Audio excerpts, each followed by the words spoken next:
Hello guys, welcome back to my মিষ্টি mini blog. সকাল সকাল ঘুম থেকে উঠে রেডি হয়ে চলে গেছিলাম অফিসের। আজকে আমি অনেক কিছু খেয়েছি সকাল থেকে। প্রথমে খেয়ে নিয়েছিলাম কচুরি, তারপরে মা দিয়েছিল প্রসাদের আমিরটি, সেটা দেন খেয়ে নিয়েছিলাম লেবু চা, দেন তারপরে বাড়িতে এসে খেয়ে নিয়েছিলাম আবার মা করে দিয়েছিল লাল চা, তো সেটা খেয়েছিলাম।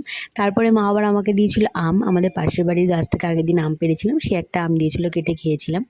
তো তারপরে কি করব বুঝতে না পেরে আমি বসে গেছিলাম নেল পালিশ তুলতে, কারণ এই হোয়াইট কালার নেল পালিশটি আমি অনেকদিন আগেই পরেছিলাম, তো সেটা এখন অবধি তোলা হয়নি। তো এই নেল পালিশটা আমি বসে গেছিলাম তুলতে। তো এই নেল পালিশটা তুলতে মায়ের সাথে অনেকক্ষণ ধরে বক বক করছিলাম, কারণ বেসিক্যালি আমি বাড়িতে চলে আসি অফিস থেকে। বাড়িতে আসার পর মার সাথে আমার কোনো গল্প থাকে না। বাড়িতে এসে আমি মোটামুটি ফোন নিয়ে বসে যাই, ফোন টিপতে থাকি বা ভিডিও দেখি, এইসবই করতে থাকি। আমি সেভাবে মার সাথে সেভাবে কোনো গল্প করা হয় না।